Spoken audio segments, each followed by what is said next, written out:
বাসায় যদি এভাবে একদিন সন্দেশ বানিয়ে খেয়ে দেখেন তাহলে কিন্তু আপনারা দোকানের সন্দেশের কথা একদম ভুলেই যাবেন। আসসালামু আলাইকুম প্রিয় আপু এবং ভাইয়েরা, আপনারা সবাই কেমন আছেন? আপনাদের সকলের দোয়া আমি আলহামদুলিল্লাহ ভালো আছি। আজকে কোনো ঘরের কাজকর্ম না, আজকে একটা রেসিপি নিয়ে এসেছি। তো রেসিপিটা যদি আপনি একদিন বাসায় ট্রাই করেন তাহলে কিন্তু দোকানের সন্দেশের কথা একদম ভুলেই যাবেন। এটা হচ্ছে সন্দেশ রেসিপি। এখানে আমি 2 কেজি দুধ নিয়ে নিয়েছি, আপনার চাইলে 1 কেজি দুধ নিতে পারেন। তো আমাদের ঘরে হচ্ছে খাঁটি গরুর দুধ ছিল না, তাই দোকান থেকে কেনা দুধ এনেছি।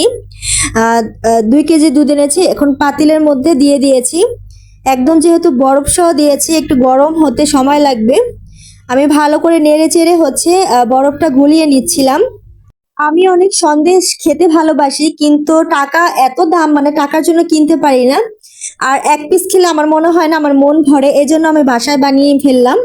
তো একটা কাপের মধ্যে আমি ভিনেগার নিয়ে নিয়েছি, এর মধ্যে আমি পানি দিয়ে দিব।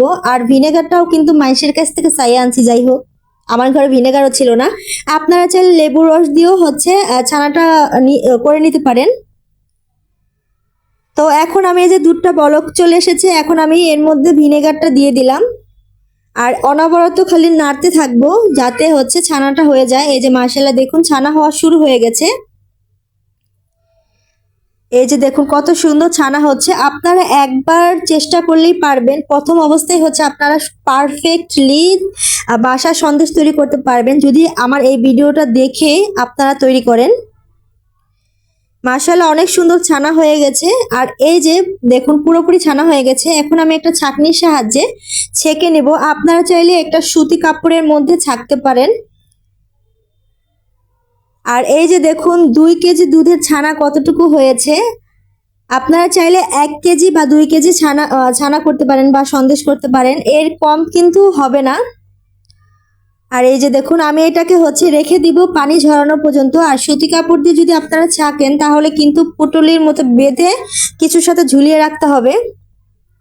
আর এই যে পানি ঝরে গেছে, এর মধ্যে হচ্ছে আমি করে দিলাম ওই পানি দিয়ে হচ্ছে ভালো করে ধুয়ে নিলাম, কারণ হচ্ছে ভিনেগারের একটা গন্ধ থেকে যাবে, না হলে বাজে একটা স্মেল থাকবে। আর যদি আমি পানি দিয়ে পরিষ্কার করে ধুয়ে নিই তাহলে কিন্তু বাজে স্মেলটা থাকবে না। ভালো করে পানি দিয়ে ধুয়ে নিলাম। তো এরপর হচ্ছে আমি এটাকে রেখে দিব কয়েক ঘন্টার জন্য। পানিটা শুকিয়ে যাওয়ার পরে যে আমি একটা প্লেটের মধ্যে নিয়ে নিয়েছি। আসলে আমি কথা বলতে গিয়ে এলোমেলো হয়ে যাচ্ছি, কেউ কিছু মনে করবেন না। আপনারা শুধু রেসিপি ফলো করেন। তো এখন ভালো করে আমি এটাকে মথে নিব। আটা যেভাবে আপনারা মথেন ভালো করে, আমি সেভাবে কিন্তু এটাকে হচ্ছে মথে নিব। যদি মথা না হয় তাহলে কিন্তু পারফেক্টলি সন্দেশ তৈরি হবে না। প্লেটে আসলে মথা যাচ্ছিল না, যার কারণে আমি এই যে বড় একটা বোলের মধ্যে নিয়ে নিয়েছি। এখন এটাকে ভালো করে সুন্দর করে ভালো করে মথতে হবে আর কি। এই তো দেখুন এইভাবে যদি আপনারা মথার পরে ড্রো তৈরি করতে পারেন তাহলে ভাববেন যে পারফেক্টলি মথা হয়েছে।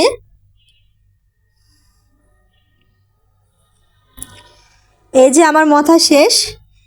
এখন আমি আর একটা পাত্রে হচ্ছে 1/2 কেজির মতো, সরি 1 পা দুধ নিয়ে নিব। 1 পাও না, এখানে 1 পার অর্ধেক ছিল।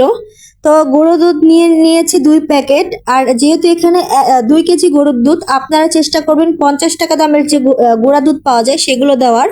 যদি 1 কেজি দুধ দিয়ে হচ্ছে আপনারা সন্দেশ বানান তাহলে একটা 50 টাকা দামের গুঁড়া দুধ ব্যবহার করবেন। আর যদি 2 কেজি দুধের সন্দেশ বানান তাহলে কিন্তু 2টা গুঁড়া দুধ, মানে 50 টাকা দামের 2টা। ইউসুফের বাবা আসলে বুঝতে পারেনি, যার কারণে 10 টাকা দামের 2টা নিয়ে এসেছে। আর কি করার, এটা দিয়ে বানানো শুরু করে দিলাম।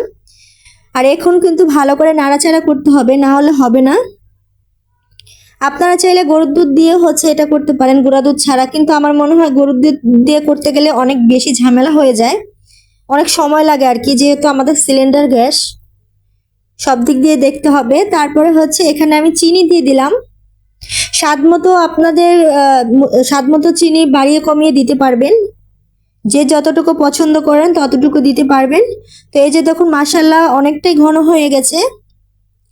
এর মধ্যে আমি ছানাটা দিয়ে দিব।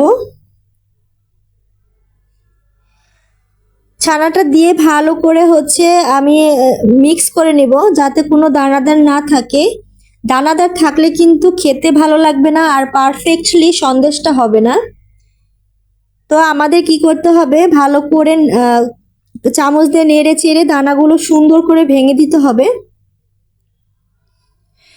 আর দানাগুলো ভেঙে দিয়ে শুধু আমাকে এইভাবে নাড়তে হবে। দেখুন অনেকটা মশলা অনেকটা ঘন হয়ে গেছে, নাড়াচাড়া করতে হবে যাতে পাত্রে না লেগে যায়। আমি তো ফ্রাই প্যান বা ননস্টিকের কড়াই ব্যবহার করিনি, যার কারণে লেগে যাওয়ার একটু ভয় আছে, এজন্য আমি বারবার বেশি বেশি করে নাড়াচাড়া করছিলাম।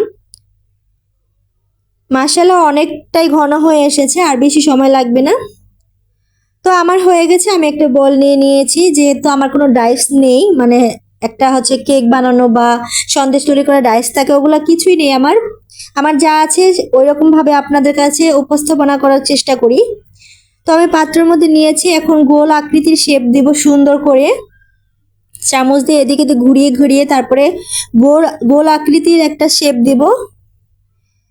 শেপ দিয়ে তারপর হচ্ছে এটা কিন্তু আমি ফ্রিজে রাখবো। ফ্রিজে রাখলে ঠান্ডা হলে হচ্ছে একটু শক্ত ভাব আসবে আর কি। আপনারা আবার চুলা থেকে নামিয়ে খেতে যাবেন না। এই যে ফ্রিজে রেখেছিলাম, ফ্রিজ থেকে আমি নামিয়েছি। তো আমি সুন্দর করে এখন কেটে আপনাদের হচ্ছে দেখাবো।